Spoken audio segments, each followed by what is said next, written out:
Welcome to Anjingo Youth Academy. Don't forget to like, share, and subscribe to my YouTube channel. So we are continuing with digestion. I was talking about ensuring that studying biology is simpler. You study in parts. This way you'll be able to understand certain topics that might be difficult for you to study as a whole. Okay, so we are looking at movement of bolus in the esophagus. We said last time that when we chew the food, we mix it, it becomes bolus.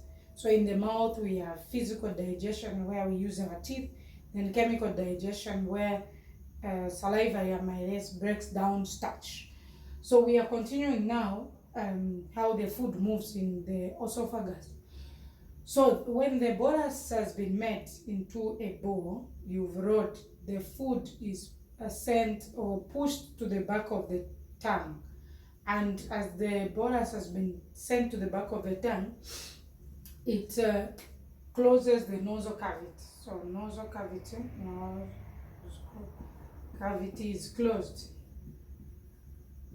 The purpose of closing the nasal cavity is that to ensure that food doesn't go into the nose. Otherwise, you will start vomiting from the nose. There's no such English. But food will start coming out through the nose. More like the way you vomit with your mouth, but it start coming through the nose. So that's why the nasal cavity needs to be closed. So again, as the bolus starts to come downwards now to enter the esophagus, first of all, the epiglottis needs to close at the glottis. So the bolus will touch the epiglottis and the glottis is going to be closed. So if the glottis is not closed, food will enter in the windpipe. Food will enter the windpipe or the trachea. The windpipe is the trachea. This is the time now when you happen to eat food and it goes into the windpipe, you choke. You start coughing very hard until the food comes up. Even if it's like a very small particle, it really irritates the trachea, because that's a place where air should pass and nothing else. If water enters by mistake into the windpipe, you have to cough it out. Okay, so those are the times that people will choke when the epiglottis has not been closed. Okay, very good. So now, from there, now the food will enter the esophagus. When the food enters the esophagus, there are some activities that happen in the esophagus. One of them is contraction and relaxation of the muscles. Contraction and relaxation of muscles. There are two muscles that are inside the esophagus. We have circular and longitudinal muscles. So these two, when one relaxes, the other one contracts. So they do something like this. They move like that. I hope you're able to see the way my fingers are twisting and my hand is twisting. Okay, so as the bolus is moving like that, there is a kind of rhythm it makes as it is moving. So that movement of food is referred to as peristalsis. Peristalsis is the rhythmic movement of food. Yes,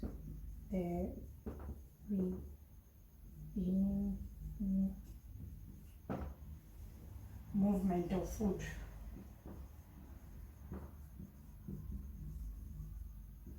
So it makes some kind of noise, some kind of movement as it is moving slowly going into the stomach. So basically this is what happens in the esophagus. So now then we go to food entering the stomach. Yep.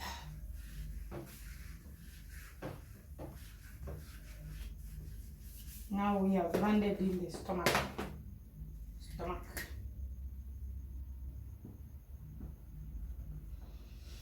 So before the food enters the stomach, from the esophagus, it has to pass some muscle for it to enter the stomach. The muscle needs to relax for the food to pass. So we call those muscles as cardiac, sphincter. I think there's something wrong. It's supposed to be an I. Cardiac sphincter. This is I. Muscles. So that's where the bowels passes to enter the stomach. So now you need to know that there are so many functions of the stomach. I forgot to say the esophagus is more like is long. Yep. So the functions of the stomach is to store food, isn't it? That one I'm sure you know. Store food. So why do we say store food? That's why when you eat, at least you take a bit of time for you to feel hungry, because the food will have been stored in the stomach. Also in the stomach, there is contraction and relaxation of muscles. Contraction and relaxation of muscles.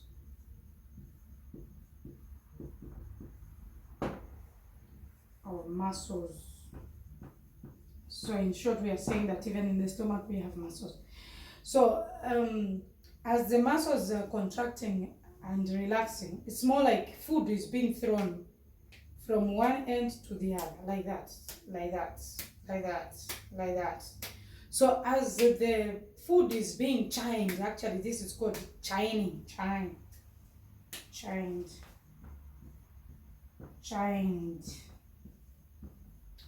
As it is moving from left to right, center, everywhere, it breaks down, isn't it? So the food now, the bowels, the name changes to chime. Chime.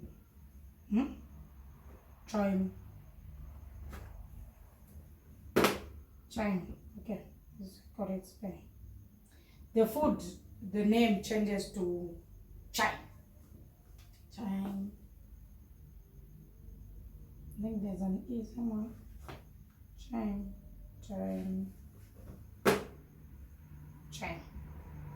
Yes. The name now changes to chime. Okay, we proceed. Now, in the stomach, when the bowels arrives in the stomach, the stomach stimulates the hormone called gastric to be produced, and this hormone will activate gastric glands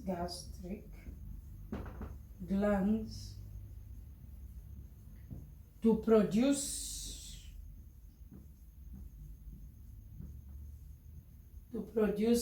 mucus. It's also needed. Hydrochloric acid,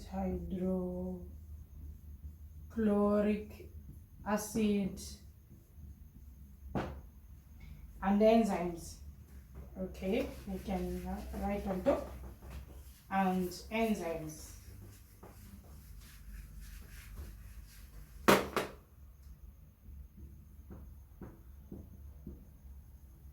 Remember, enzymes for chemical digestion.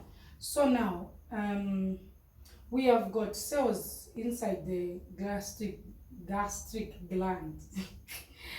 Gastric glands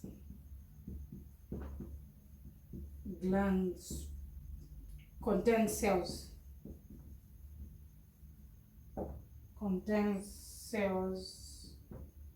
that produce the hydrochloric acid, the mucus, and the enzyme. So we have peptic or chief cells. The chief cells secrete pepsin. This is the name of an enzyme, pepsin. Then we have goblet cells.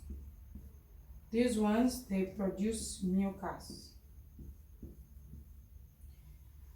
Then the other one is oxinic cells. These are the ones that produce hydrochloric acid. Hydrochloric acid. So all these are very, very important. So we continue. Let's look at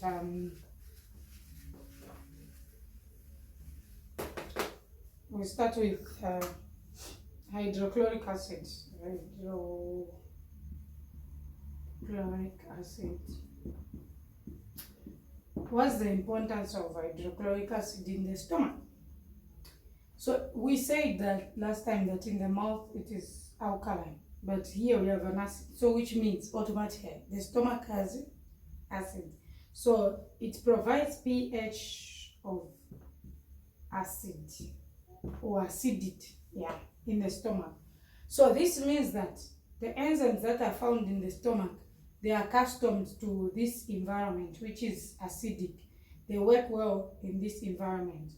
So it also implies that enzyme amylase, when the food is entered into the esophagus coming to the stomach, the enzyme is carried with it along. So hydrochloric acid, another importance is that it stops the action of salivary amylase. Action of salivary amylase. Since salivary amylase only works in an alkaline environment, which is in the mouth. Also, hydrochloric acid kills microorganisms.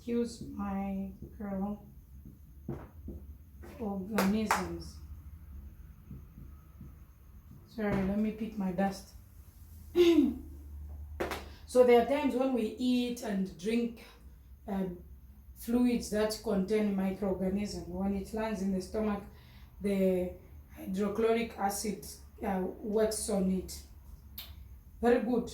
Also, hydrochloric acid activates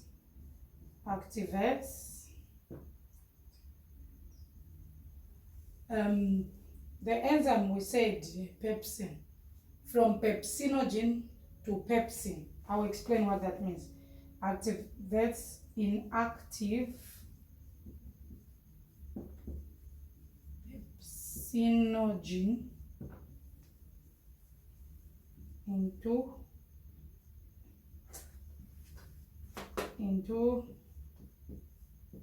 active pepsin. So the enzyme that is produced to break down protein is called pepsin. So now this enzyme, when it is produced by the chief cells, it is in its inactive form, which is pepsinogen. So when it has been produced as pepsinogen, it's this hydrochloric acid which will make it active. So if it is in this state, it cannot work on the protein. So that's why it has to be changed to this state. So like hydrochloric acid is the one that assists it to change to pepsin.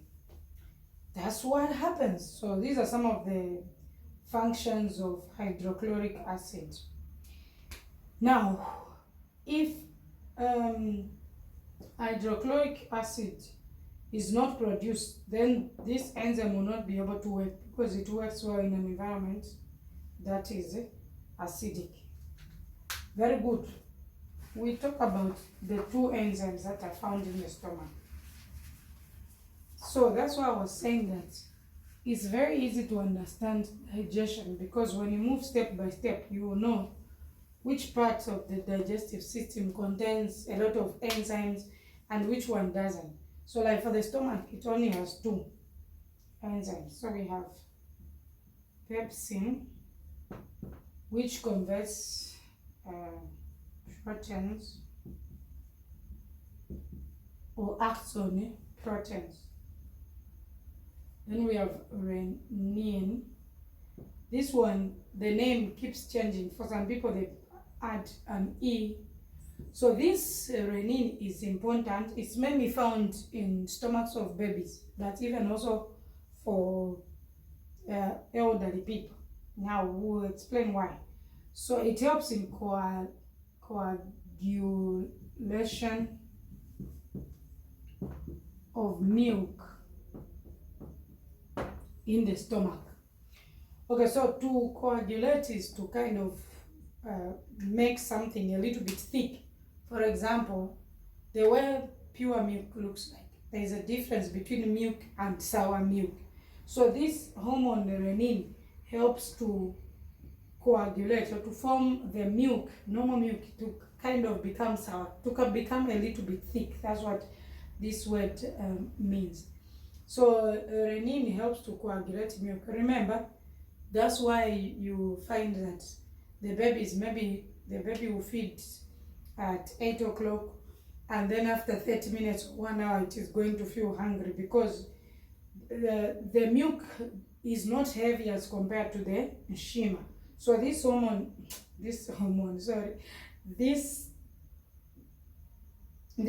enzyme is the one that helps, at least for the babies, not to feel hungry every after 2 minutes. Yeah, after it has coagulated the milk.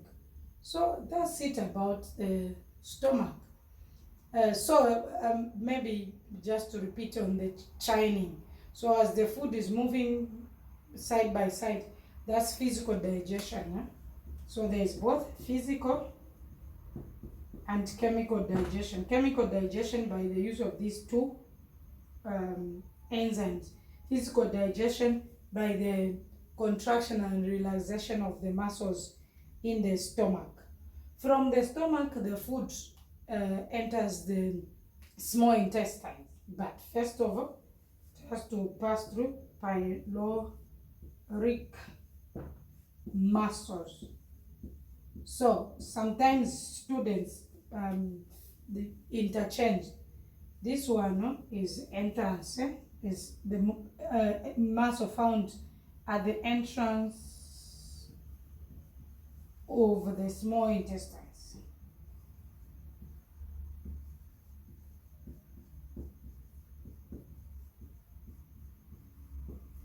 And then we have already talked about cardiac muscle, cardiac sphincter muscle. This one is found at the entrance to the stomach, entrance to the stomach, entrance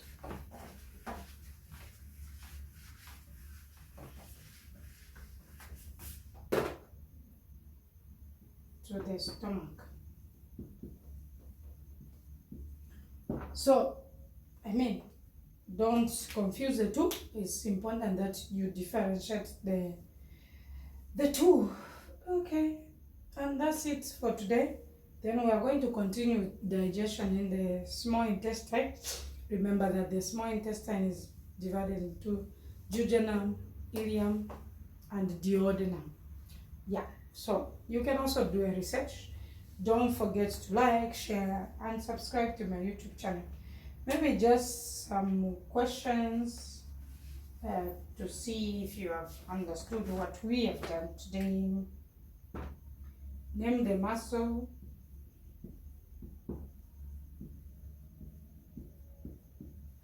That is at the entrance of the stomach.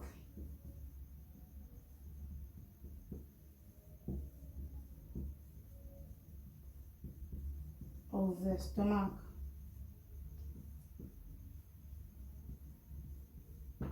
What is peristalsis?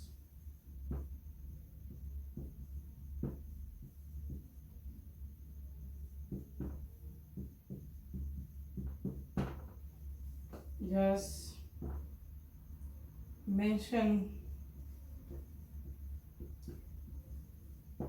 to enzymes that are found in the stomach.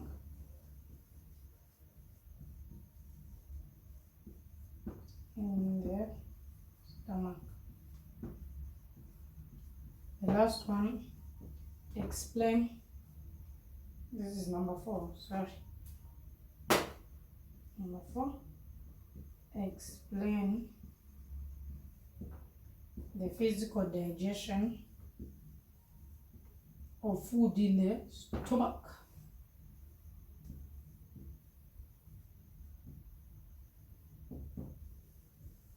Of food in the stomach. Okay, bye bye. We shall meet next time. Okay, yeah, I forgot one thing. The production of enzymes in the stomach, they help to prevent autolysis. Let me write that word.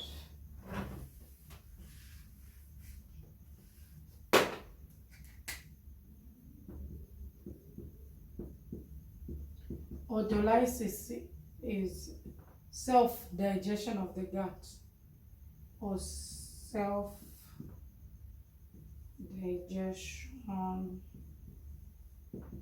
of the gut or the stomach. Like the lining of the stomach will start wearing out if the enzymes are not produced. Remember, there is acid in the stomach.